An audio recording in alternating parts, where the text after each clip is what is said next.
Hello everyone. I'm so happy to see you back on my channel.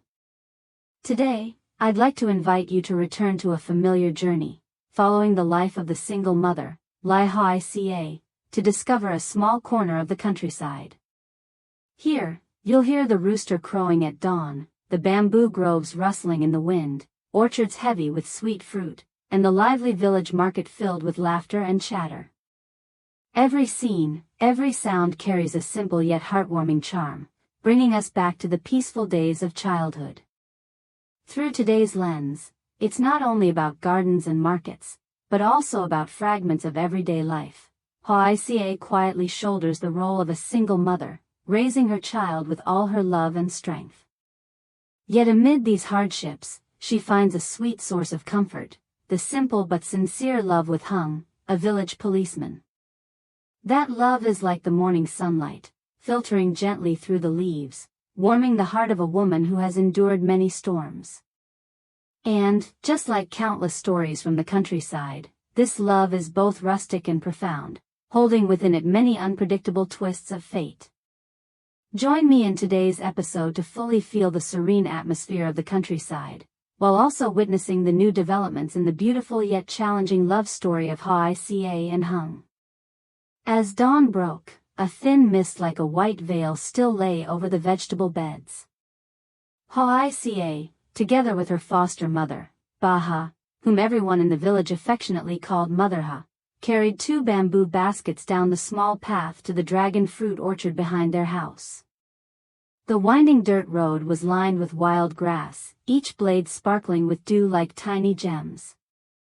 Their footsteps pressed into the damp earth, the sound of slippers slapping softly mixing with the morning chorus of birds greeting the sun from the bamboo groves above. Motherha, leaning on her bamboo walking stick, spoke gently, her voice full of concern. "My dear, remember to take your medicine regularly. These days I see you busy from dawn till dusk, running between the market and the garden. I worry you'll forget. Don't let your illness come back and make you suffer, do you understand?" Lythica paused briefly, turning to smile at her. Her eyes glimmered with tenderness, as if to ease her mother's worries. "I won't forget, Motherha. I take it on time every day. I have to stay healthy to help you in the garden and bring fruit to sell at the market. Don't worry too much, I'll take care of myself so you can feel at ease." When they reached the orchard, endless rows of dragon fruit trees stretched out, lush and neatly planted. On each post, the ripe red fruits gleamed under the morning sun, like little lanterns lighting up the sky. Lythica bent down, gently cradling each fruit with both hands, carefully picking only the plumpest, ripest ones and placing them into her bamboo basket. Every movement was slow and deliberate, as though she was treasuring the fruits of all the sweat and effort they had poured into the land. Unable to resist, Motherha plucked a smaller fruit, skillfully peeling it with her familiar knife. She cut a slice and put it in her mouth. The sweet, refreshing taste spread across her tongue, making her exclaim, "Oh, how sweet this is! This year's harvest will surely be plentiful. At the market, these will sell out quickly, no doubt." As she ate, a thought suddenly came to her, her eyes lighting up with excitement. "The other day, when I went to gather firewood on the hill, I came across a rare wild banana bunch. The elders in the village said that if dried and brewed, it could cure kidney stones. I think if we process it carefully, it might help many people here in the village." Still smiling, Lythica carefully placed another fruit into the basket and chuckled. "You're always thinking of others, Motherha. Wild bananas may be rare, but I think the rarest thing is still your kindness. If someone recovers thanks to your guidance, they'll be grateful to you for a lifetime." Motherha laughed, her suntanned face lined with wrinkles, but her eyes warm with affection. "You little rascal, always sweet with words. But truly, I only wish to help however I can. We live together in this village, after all." The two burst into laughter, their cheerful voices echoing across the orchard. The golden morning sunlight gradually filtered through the leaves, casting warm streaks across the bright red dragon fruits. The rustling of leaves mingled with their laughter, filling the morning air with joy. It was a moment of peace, capturing the deep bond and love between Lythica and her foster mother, a woman who had spent her life protecting her daughter with love as if she were her own flesh and blood. In the radiant glow of the new day, their two figures, one older, one younger, moved quietly side by side, leaving behind a picture of the countryside brimming with life and human warmth. When the two bamboo baskets were filled to the brim with dragon fruit, the morning sunlight stretched across the dirt road leading to the market. Lythica and Mother carried the load together, walking leisurely in the gentle breeze. The creaking of the bamboo pole, the soft slap of their slippers, and the chorus of field birds blended into the familiar music of a countryside morning. The road to the market wasn't far, but for the two of them, it was always a joyful journey. Along the way, village children ran about laughing, waving at Lythica. A few early rising neighbors recognized them and called out, "Bringing dragon fruit to sell again today? Those baskets look so tempting." Lythica smiled, her voice bright and clear as she replied, "Yes, they're ripe all at once today. Each fruit is plump and red. Please stop by later at the market and support us." She glanced at Mother, who quietly shouldered the heavy load beside her, yet her weathered face was always adorned with a kind, gentle smile. At the market, they chose their usual spot under a big almond tree. Lythica spread out a small mat and carefully arranged the dragon fruit, each glowing red like little lanterns, catching the eyes of passers-by. Sitting down, she called out with a sweet, melodic voice that carried through the crowd. "Fresh dragon fruit here. From our garden, sweet and refreshing. Please come and have a taste." The marketplace bustled with life. The aroma of bun ryu, bon zio, and sweet mung bean pudding mingled with the freshness of vegetables and herbs. The sounds of bargaining and laughter echoed all around, painting a colorful picture of village life. Mother, standing beside her daughter, helped hand fruit to buyers while excitedly telling neighbors about her discovery of a rare wild banana bunch in the hills. Her voice was lively. "Do you know, this wild banana is very rare. The elders say if dried and brewed, it can cure kidney stones. I think if we prepare it properly, it might really help many people in the village." One neighbor widened her eyes. "Really? If that's true, it's priceless. Please remember to show us how." Another chimed in curiously. "Yes, wild bananas are rare. When you're done here, may I take a look?" Lythica, listening nearby, chuckled softly and added, "Mother always thinks of everyone else. Wild bananas may be precious, but to me, her kindness is the most precious thing of all." Her words made the others laugh warmly, and the market became even more cheerful. Everyone who passed their little stall stopped not only to buy a few bright red fruits but also to linger for a story or a friendly chat. Amid the bustling crowd, the image of Lythica warmly inviting customers while Mother stood kindly by her side turned into a small corner overflowing with affection, kinship, and the spirit of the village. Their presence made the market, already close-knit, feel even richer with human warmth. Outside, the forest wind howled through the leaves like whispers. Inside the makeshift hut on the forest's edge, not a single lamp was lit. Only a few flickering candles cast harsh shadows across the men's faces. The damp smell of rotting wood mixed with tobacco and liquor, filling the air with a suffocating heaviness. The gang leader sat at the head of the table, his massive frame dominating the room. He slammed his hand down on the wooden surface so hard that ashes from the candle toppled onto the floor. His voice was low and cold as steel. "The last shipment is gone. Police checkpoints everywhere, heavy losses. We can't let this go on. The room fell silent. Only the heavy breathing of the underlings and the sharp crack of a match being struck could be heard. One man stepped forward hesitantly, eyes fixed on the ground, and muttered. We suspect someone knew in advance about the roadblocks. He slipped through and learned all the escape routes. Every gaze turned toward a single name, though the man himself was not present. The name carried weight like invisible spears, Hung. Someone muttered darkly, another growled. Hung. How else would he know the exact time the police appeared? A younger subordinate quickly interjected, trying to explain away the leak. Maybe it was an informant, maybe just bad luck, but if it really was Hung, we can't let him off. He always meddles, always ruins the plans. The leader's lips pressed tight, teeth grinding.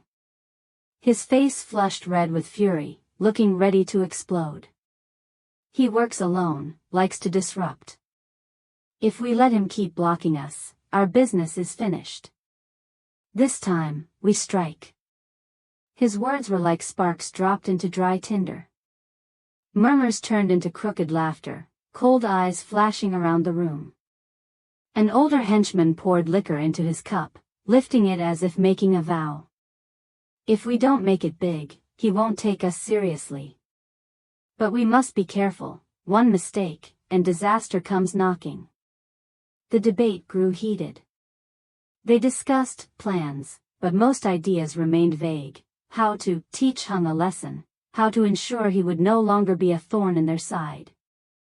No one spoke outright of details, but in every phrase, in every glance, it was clear, retaliation meant blood. Meanwhile, a quiet figure stood against the wall, his eyes distant, as though calculating. He glanced toward the drafty door and whispered to himself. If they move against Hung, it won't be simple. He's stubborn, and he has allies. We must prepare for payback too.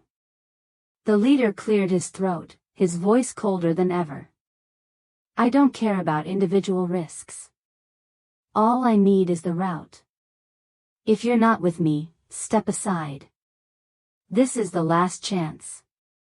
Fail again, and each of you bears your own consequences. The room froze. Breaths grew heavier, the candlelight flickered across weary but resolute faces.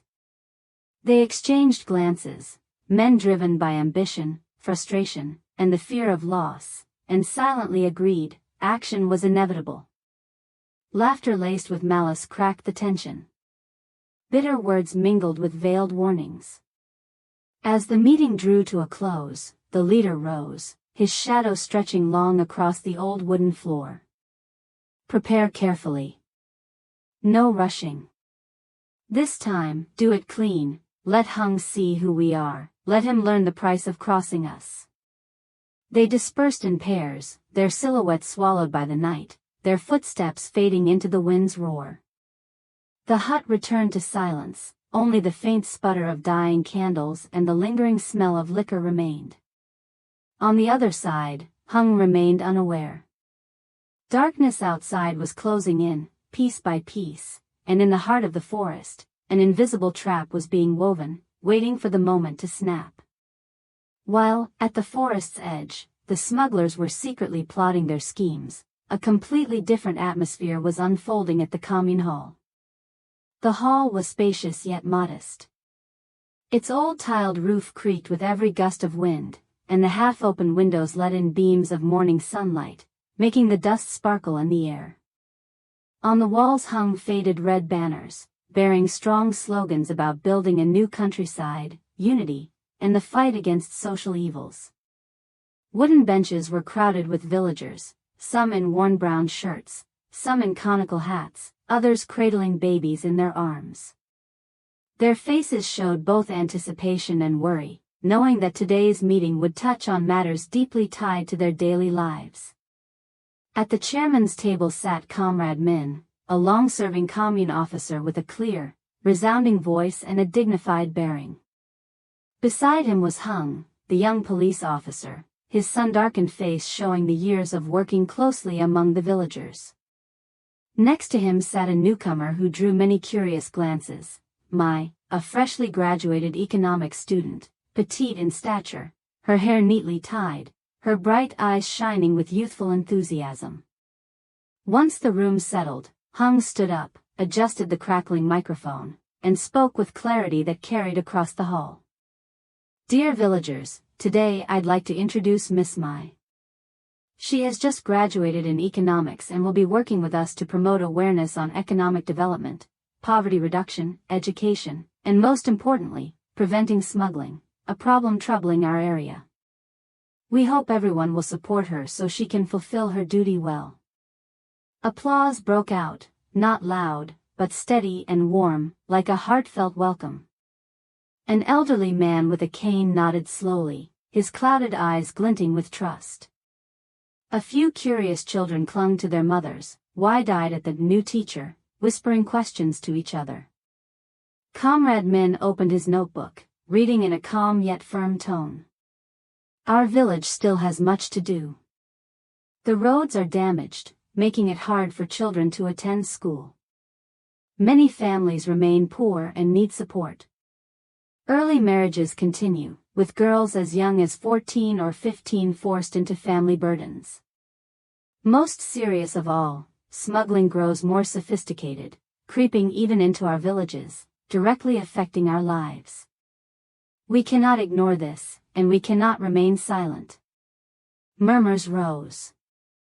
A thin, sunburned farmer stood and called out, "I want to send my children to school, but the roads are too far, too slippery in the rainy season. Many drop out halfway. If the commune repairs the roads, it would ease the hardship for the children and for us." A woman in a plain brown blouse, cradling a baby, added, "Early marriage is suffering. Girls barely grown are forced to be wives and mothers. It breaks my heart, and I feel helpless. I hope there will be more education campaigns, so the young ones understand and get a chance to study." The hall grew more animated. One by one, villagers stood to speak, unafraid to share their struggles and hopes, a chorus of concerns mixed with determination. At the side, Mai scribbled quickly in her notebook, her eyes alight. She leaned toward Hung and whispered, "I'll summarize these points into short, simple materials. If people read them just once, they'll understand. Can you review it with me before we hand it out?" Hung nodded, his face serious but eyes trusting. "Yes. Write it as if in the villagers' own words. Only then will they absorb it easily." Comrade Min watched the exchange with a faint smile. He knew that the young generation, with its energy and passion, was the hope for change in their poor village. The atmosphere in the hall had shifted. Applause punctuated every comment, cheers and laughter burst forth. Old and young alike brimmed with excitement. Worries still lingered, but in that moment, they were replaced by belief. Sitting in the crowd, Mother Ha listened quietly. From time to time she nodded, her gentle eyes following Ica, Hung, and Mai.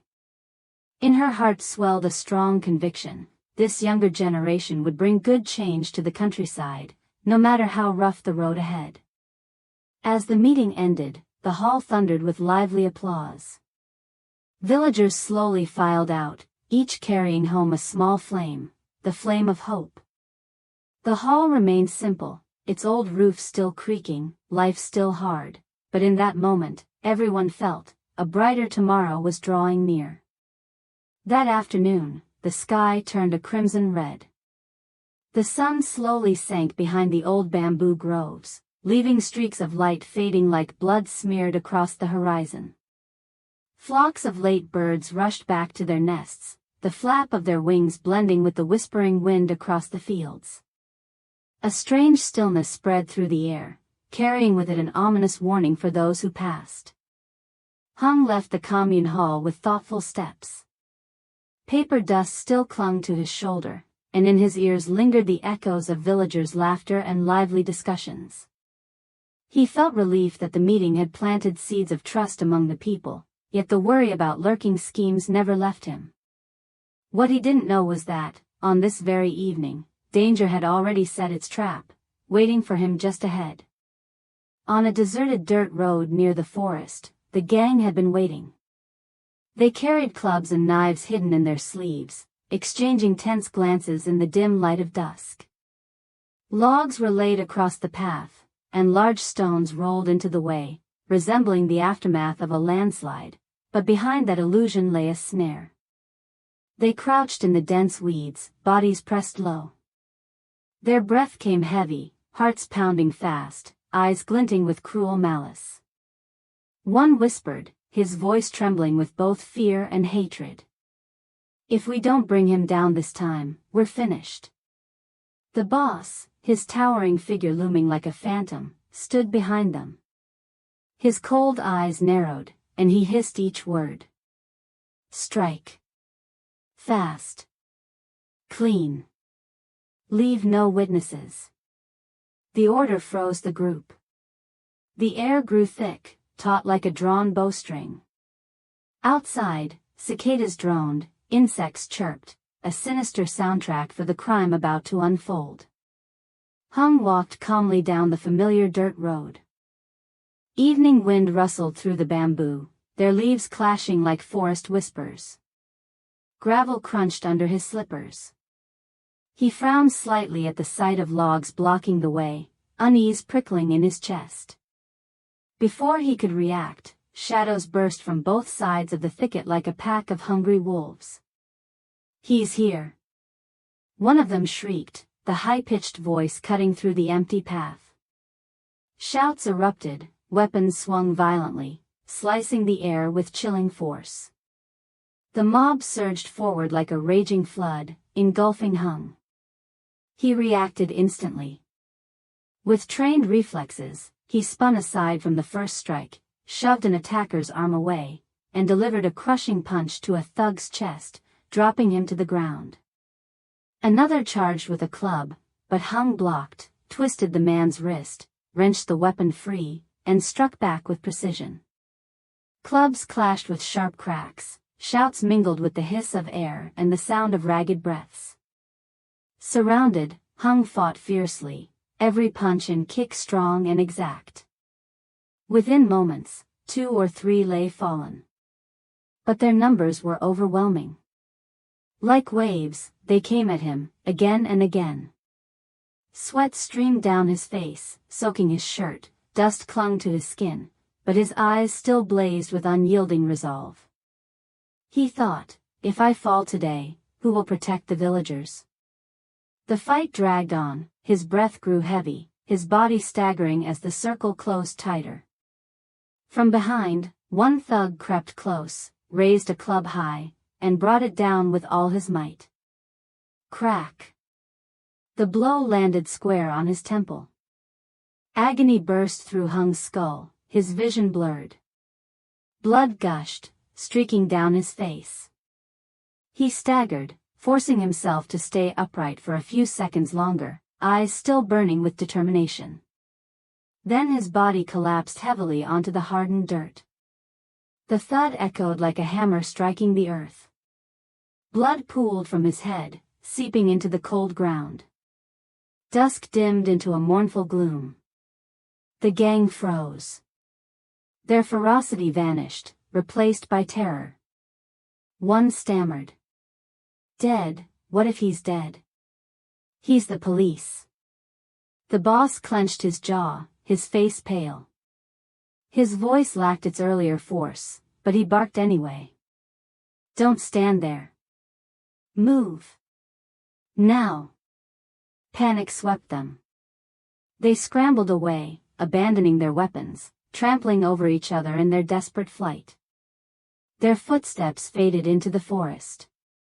Silence returned. Insects chirped again, the wind sighed through the bamboo, turning the scene even more chilling. Hung lay motionless, blood still trickling, staining the earth dark red. An eerie stillness enveloped the road, a grim omen of the storm soon to break over the once peaceful village. The dirt road returned to an eerie stillness. No more shouts, no more pounding footsteps, only the wind rustling through the bamboo, the whisper of leaves, and the constant chirping of insects in the heavy afternoon air. On the rocky ground, Hùng lay motionless, his body drenched in blood, crimson streaming from his forehead, spreading across the hardened earth. The fading golden sunlight illuminated every dark stain, making the scene even more tragic. From afar, a young woman's silhouette appeared. It was Lan, the village headman's daughter, returning from the district market. In her hand was a bamboo basket filled with vegetables, her steps relaxed along the familiar path. The evening sun stretched her shadow long across the ground. Suddenly, her eyes froze as she spotted a figure sprawled in the middle of the road. The basket nearly slipped from her hands, her heart pounding wildly. She rushed forward, and as she drew closer, her eyes widened in shock. It was Hùng. "My God!" Lan gasped, her whole body trembling. She dropped to her knees, her hands shaking as she placed them on his shoulder, gently shaking him. "On Hùng. Can you hear me? Wake up, please." Hung's face was pale, his lips bluish, blood streaming from his temple down his shirt, staining his chest deep red. Around him, scattered footprints and broken clubs lay abandoned, silent witnesses of the brutal ambush. He didn't answer, only a faint, shallow breath escaping his lips. Tears burst from Lan's eyes, falling onto the hand that clutched Hung's arm desperately.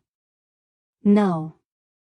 I have to get help," she whispered to herself, then jumped to her feet. Snatching up her basket, Lan sprinted toward the village, her voice piercing the still air. "Help!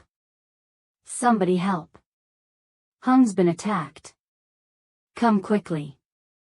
Her cries echoed down the deserted road, carried through the bamboo hedges, warning the village of the storm about to break into their once peaceful home. Left behind on the blood-stained earth, Hùng remained still, his body bathed in fading sunlight, silent proof of the tragedy that had just struck. The world around seemed to fall silent, leaving only the rush of evening wind through the bamboo and Lan's desperate cries echoing toward the village. What will become of Hung's fate? Will the villagers arrive in time to pull him back from the scythe of death hanging over him? Will the love and responsibility he has carried on his shoulders give him the strength to survive this moment between life and death? The answer remains unknown. And this suffocating instant will open the door to even greater upheavals, drawing the entire village into a whirlpool of danger and hidden schemes. Stay tuned for the next episode to find out whether Hùng can escape death's grip, and how the lives of Lythica and the villagers will change when the storm descends. Xin chào tất cả mọi người đã quay trở lại với kênh của mình. Hôm nay thì mình tiếp tục đưa đến với mọi người video tiếp theo về câu chuyện gặp mẹ đơn thân Lythieuca và cảnh sát Hùng. Mọi người thân mến, thì ở trong tập trước thì cũng đã đưa đến cho mọi người những nội dung khá là vui vẻ xoay quanh cuộc sống của Hoài Ca, cũng như là những thăng trầm xoay quanh tình yêu của cô và Hùng. Ngoài ra thì còn bữa nay có mẹ Hà chuyển đến ở cùng với Hoài Ca, và Hùng thì hiện tại đã tạm biệt Hoài Ca và tiếp tục đi công tác ở cơ quan cách nhà 150 km. Và mọi người thân mến, thì hiện tại Hùng đang rơi vào trong một tình thế rất là khó khăn khi anh đang thực hiện một nhiệm vụ là điều tra và phá án liên quan đến buôn lậu và buôn chất cấm. Thì anh đã vô tình rơi vào tầm ngắm của bọn xấu và anh đã bị tấn công. Vậy liệu Hùng sẽ ra sao và diễn biến câu chuyện tiếp theo sẽ như thế nào? Mời mọi người theo dõi ở tập sau nha.